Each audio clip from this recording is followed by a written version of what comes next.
ಯುವಕರ ಆಶಾಕಿರಣ, ಬಡವರ ಬಂಧು, ನಮ್ಮೆಲ್ಲರ ನೆಚ್ಚಿನ ನಾಯಕರು, ವಿಧಾನ ಪರಿಷತ್ ಶಾಸಕರು ಹಾಗೂ ಜೆಡಿಎಸ್ ಶಾಸಕಾಂಗ ಪಕ್ಷದ ಉಪನಾಯಕರಾದ ಡಾಕ್ಟರ್ ಟಿ.ಎ. ಶರವಣ ಅವರಿಗೆ ಜನ್ಮದಿನದ ಶುಭಾಶಯಗಳು. ಶುಭ ಕೋರುವವರು ಅಖಿಲ ಕರ್ನಾಟಕ ಡಾಕ್ಟರ್ ಟಿ.ಎ. ಶರವಣ ಅಭಿಮಾನಿಗಳ ಬಳಗ, ಬೆಂಗಳೂರು. ಆನ್ಲೈನ್ ಶಾಪಿಂಗ್ ಇತಿಹಾಸದಲ್ಲೇ ಅತ್ಯಂತ ಆಘಾತಕಾರಿ ಪ್ರಕರಣವೊಂದು ಬೆಳಕಿಗೆ ಬಂದಿದ್ದು, ಪ್ರಸಿದ್ಧ ಇ-ಕಾಮರ್ಸ್ ಸಂಸ್ಥೆಗಳಾದ ಅಮೆಜಾನ್, ಸ್ವಿಗ್ಗಿ, ಇನ್ಸ್ಟಾಮಾರ್ಟ್ ಹಾಗೂ ಬಿಗ್ ಬಾಸ್ಕೆಟ್ ಪ್ಲಾಟ್ಫಾರ್ಮ್ಗಳಲ್ಲಿ ಗಂಭೀರ ನಿಯಮ ಉಲ್ಲಂಘನೆ ಪತ್ತೆಯಾಗಿದೆ.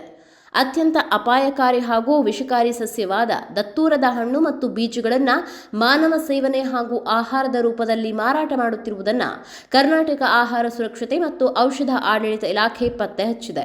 ಈ ಹಿನ್ನೆಲೆಯಲ್ಲಿ ಈ 3 ದೈತ್ಯ ಸಂಸ್ಥೆಗಳ ಆಹಾರ ಪರವಾನಗಿ ಹಾಗೂ ನೋಂದಣಿಯನ್ನು ತಕ್ಷಣದಿಂದ ಜಾರಿಗೆ ಬರುವಂತೆ ಅಮಾನತುಗೊಳಿಸಿ ಆದೇಶ ಹೊರಡಿಸಿದೆ.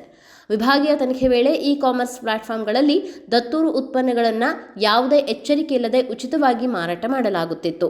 ಅಷ್ಟೇ ಅಲ್ಲದೆ ಕೆಲವು ಪ್ಯಾಕೆಟ್ಗಳ ಮೇಲೆ ನಕಲಿ ಅಥವಾ ಕಾನೂನು ಬಾಹಿರವಾಗಿ FSSAI ಪರವಾನಗಿ ಸಂಖ್ಯೆಗಳನ್ನು ಮುದ್ರಿಸಿರುವುದು ಕಂಡುಬಂದಿದೆ.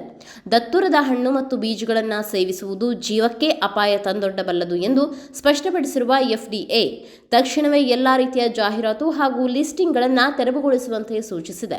ಜೊತೆಗೆ ಈ ಉತ್ಪನ್ನಗಳನ್ನು ಸರಬರಾಜು ಮಾಡುತ್ತಿದ್ದ ಪೂರೈಕೆದಾರರ ಲೈಸೆನ್ಸ್ ಕೂಡ ರದ್ದುಗೊಳಿಸಲಾಗಿದೆ.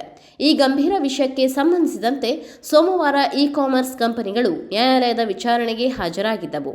ಆದರೆ ಅಮೆಜಾನ್ ಸಂಸ್ಥೆಯು ಕೋರ್ಟ್ಗೆ ಯಾವುದೇ ಸೂಕ್ತ ಪ್ರತಿಕ್ರಿಯೆ ಸಲ್ಲಿಸಲಿಲ್ಲ. ಇತ್ತ ಸ್ವಿಗ್ಗಿ, ಇನ್ಸ್ಟಾಮಾರ್ಟ್ ತಾನು ಕೈಗೊಂಡಿರುವ ಕ್ರಮಗಳ ಬಗ್ಗೆ ದಾಖಲೆಗಳನ್ನು ನೀಡದೆ ಸಮಯಾವಕಾಶ ಕೋರಿದೆ. ಆದರೆ ಬಿಗ್ ಬಾಸ್ಕೆಟ್ ಸಂಸ್ಥೆಯು ಈಗಾಗಲೇ ದತ್ತೂರ ಮಾರಾಟವನ್ನು ಸಂಪೂರ್ಣವಾಗಿ ಸ್ಥಗಿತಗೊಳಿಸಿದೆ. ಅಲ್ಲದೆ ಇನ್ಮುಂದೆ ಇಂತಹ ಗಿಡಮೂಲಿಕೆ ಉತ್ಪನ್ನಗಳ ಮೇಲೆ ಮಾನವ ಸೇವನೆಗೆ ಅಲ್ಲ ಎಂಬ ಸ್ಪಷ್ಟ ಲೇಬಲ್ ಹಾಕುವುದಾಗಿ ಕೋರ್ಟ್ಗೆ ತಿಳಿಸಿದೆ. ನಾವು ನಿತ್ಯ ಬಳಸುವ ಪ್ರಸಿದ್ಧ ಆನ್ಲೈನ್ ಆ್ಯಪ್ಗಳಲ್ಲಿ ಆಹಾರ ಪದಾರ್ಥಗಳ ಹೆಸರಿನಲ್ಲಿ ಇಂತಹ ವಿಷಕಾರಿ ವಸ್ತುಗಳು ಮುಕ್ತವಾಗಿ ಮಾರಾಟವಾಗುತ್ತಿರುವುದು ಸಾರ್ವಜನಿಕರಲ್ಲಿ ಭಾರೀ ಆತಂಕ ಮೂಡಿಸಿದೆ. ಆನ್ಲೈನ್ ಆಹಾರ ಭದ್ರತೆ ಮತ್ತು ಗ್ರಾಹಕರ ಆರೋಗ್ಯದ ಮೇಲಾಗುತ್ತಿರುವ ಈ ಚೆಲ್ಲಾಟಕ್ಕೆ FDA ಪಡೆದಿರುವ ಈ ಕಠಿಣ ನಿರ್ಧಾರವು ತಕ್ಕ ಪಾಠವಾಗಿದೆ. ಪ್ರಸ್ತುತ ಕಂಪನಿಗಳು ಸೂಕ್ತ ಸಮಜಾಯಿಷಿ ವರದಿ ಸಲ್ಲಿಸಿದ ನಂತರವೇ ಅಮಾನತು ಹಿಂಪಡೆಯುವ ಬಗ್ಗೆ ಮುಂದಿನ ನಿರ್ಧಾರ ಕೈಗೊಳ್ಳಲಾಗುವುದು ಎಂದು ಇಲಾಖೆ ತಿಳಿಸಿದೆ.